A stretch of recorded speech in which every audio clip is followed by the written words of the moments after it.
Assalamualaikum warahmatullahi wabarakatuh. Bismillahirrahmanirrahim. Alhamdulillahilladzi arsala rasulahu bil huda wa dinil haqq liyuzhirahu 'ala dini wa kafa bi syahida. Asyhadu an la ilaha illallah wa asyhadu anna Muhammadar rasulullah nabi pada amma ba'du. Rabbi shrah li sadri wa yassir li amri wahlul 'uqdatam min lisani yafqahu qawli. Allahumma shalli wa sallim ala sayyidina Muhammad wa ala sayyidina Muhammad. Baiklah teman-teman semua, kelas B16. Kali ini kita akan membahas mengenai gender dalam perspektif Islam, ya. Nah, bicara gender ini memang mengenai kesetaraan ya, yang isu-isunya itu ya. Kalau kita bicara masalah gender itu biasanya bicara masalah kesetaraan ya, atau bahasa itu adanya persamaan ya. Nah, lalu bagaimana ya mengenai persamaan ini ya antara laki-laki dan perempuan ya. Nah, memang kalau bicara masalah gender itu terkadang identik juga dengan bicara mengenai seks atau jenis kelamin ya, yaitu eh, perbedaan laki-laki dan perempuan secara anatomi biologis ya, yang sudah melekat dalam diri seorang dan tidak bisa dipertukarkan ya. Nah, contohnya ya, perempuan itu memiliki beberapa anatomi biologis yang berbeda ya dengan laki-laki ya, yang mana itu memang tidak bisa ditawar-tawar lagi ya. Nah, gender juga membahas mengenai perbedaan laki-laki dan perempuan yang bisa dikonstruksikan secara sosial budaya. Bisa diubah dan bisa dipertukarkan ya. Nah, jadi kalau bicara masalah budaya ya, memang gender ini bisa ya. Tapi bagaimana budaya ini dia bisa mempengaruhi atau dipengaruhi ya. Contoh ya, misalkan seorang perempuan yang mempunyai sifat lemah lembut ya, emosional dan sebagainya, sedangkan laki-laki mempunyai sifat rasional, gagah, tegar dan sebagainya ya. Nah, lalu bagaimana perempuan memasak, menyapu, mencuci, membersihkan rumah, dan laki-laki yang menyetir, mencangkul, memperbaiki kendaraan dan sebagainya ya.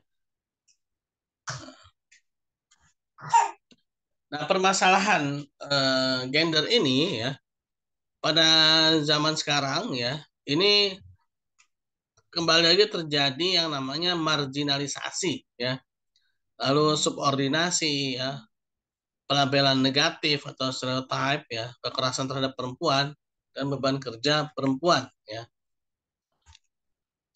Nah, munculnya ketidakadilan gender adanya budaya patriarki ya, yaitu budaya yang mendominasi, laki-laki mendominasi ya, yang laki-laki itu dibuat ya seolah-olah lebih tinggi gitu ya, lebih tinggi. Nah, lalu adanya penafsiran-penafsiran yang keliru ya tentang ayat gender dalam Al-Quran ya. Nah, ini ada beberapa orang golongan yang belum pandai belajar agama ya, belum ilmu agamanya belum sampai ya, tapi sudah membuat kesimpulan-kesimpulan, penafsiran-penafsiran dari Al-Quran ya mengenai ayat-ayat gender ya. Nah, jadi yang salah itu bukan Al-Qur'annya, tapi orang yang menafsirkannya ya. Karena ilmunya terbatas ya, belum sampai, tapi sudah berani dalam menafsirkan Al-Qur'an. Dan juga dalam ilmu hadis ya, itu juga ada orang-orang tertentu yang bias ya dalam pemaknaan hadis mengenai gender. Nah, ini ya makanya eh, belajar ilmu agama itu harus sempurna ya, sehingga ketika menafsirkan ayat-ayat Al-Quran maupun hadis ya akan menjadi lebih baik ya, menjadi lebih sempurna ya, dan terhindar dari kekeliruan dalam menyimpulkan. Nah, ini prinsip-prinsip kesetaraan gender ya dalam Islam ya.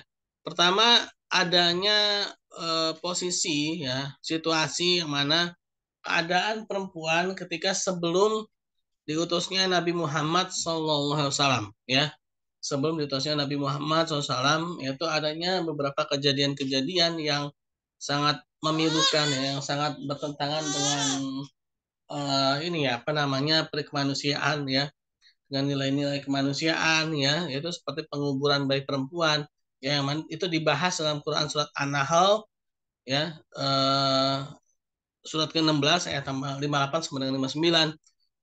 Quran surat Az-Zukhruf ayat ke-17, surat At-Takwir ya, eh, surat ke-81 ayat 7 sampai dengan 9, Al-An'am ya, surat ke-6 yaitu ayat 191 ya.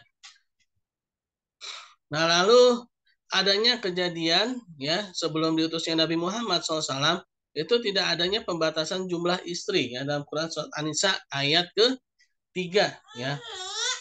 Lalu perkawinan dengan sistem diwariskan ya. Nah, ini yang terjadi di Persia ya.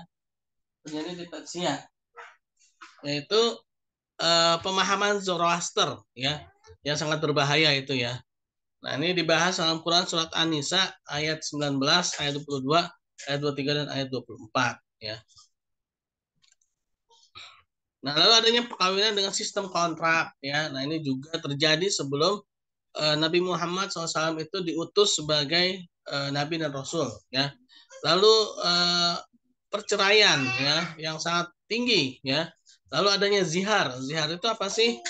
Nah, zihar itu adalah menganggap istri itu seperti ibunya ya, itu menzihar. Nah, itu sama saja mentalak ya. Kalau sudah mengatakan zihar itu seperti mentalak sebenarnya ya. Dalam Quran surat Al-Ahzab ayat keempat, Al-Mujadalah ayat 2 sampai 3. Terus ada lagi ila ya. Dalam Quran surat Al-Baqarah ayat 26 sampai 27 ya. Lalu mengenai keadilan ya. Mengenai keadilan juga dalam Quran surat Al-Baqarah ayat 32, lalu masa iddah juga ya. Nah, ini juga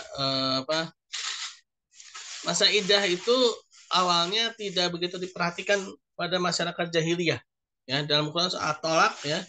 Nah, itu harus diperhatikan ya, yaitu selama salah 3 bulan sedikit ya. Tolak ayat 1 dan 4 ya, lalu Al-Baqarah 228 231 dan Al-Ahzab ayat 49. Nah, ini adalah kejadian-kejadian yang mana merendahkan ya kaum perempuan ya ketika masa itu belum diutusnya Nabi Muhammad SAW ya, sehingga Al-Quran membahasnya dan Al-Quran memberikan solusi ya.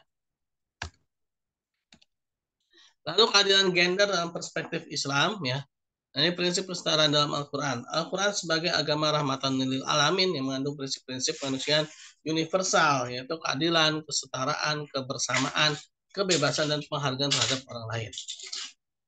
Nah, adanya ketidaksesuaian antara idealitas Al-Quran dengan realitas sosial. Nah, ini sebenarnya adalah kesalahan dalam penafsiran, ya.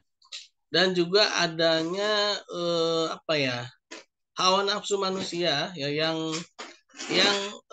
dikedepankan ya dalam menafsirkan Al-Quran. Nah, ini berbahaya ya.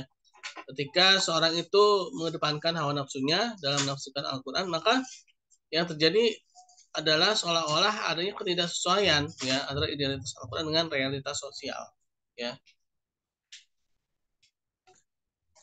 Nah, beberapa ayat Al-Quran yang berhubungan dengan pola relasi laki-laki dan perempuan ya, yang sering dijadikan legitimasi superioritas laki-laki atas perempuan, yaitu Quran surat An-Nisa ayat 34, surat An-Nisa ayat ke-3 129, An-Nisa ayat ke-11 dan Al-Baqarah surat 42. Nah, ini memang sering sekali dipergunakan, tetapi ini sebenarnya butuh ilmu ya untuk menafsirkannya. Ya, jadi memang ada beberapa sekarang banyak orang-orang yang kalau dibilang itu mungkin ilmu agamanya belum dalam gitu ya, tapi sudah berani-berani dalam menafsirkan ya, sehingga terjadilah ya seolah-olah hanya legitimasi ya, padahal tidak seperti itu ya, padahal tidak sebagaimana yang diutarakan oleh mereka ya. Nah, beberapa ayat Al-Quran yang menegaskan tentang kesetaraan antara laki-laki dan perempuan, Quran surat Al-Hujarat ayat ke-13, Al-Baqarah 228, Al-Ahzab ayat 35 dan At-Taubah ayat 71 ya. Nah, gitu lah ya teman-teman, sedikit mengenai penjelasan tentang kesetaraan gender ya dalam Islam.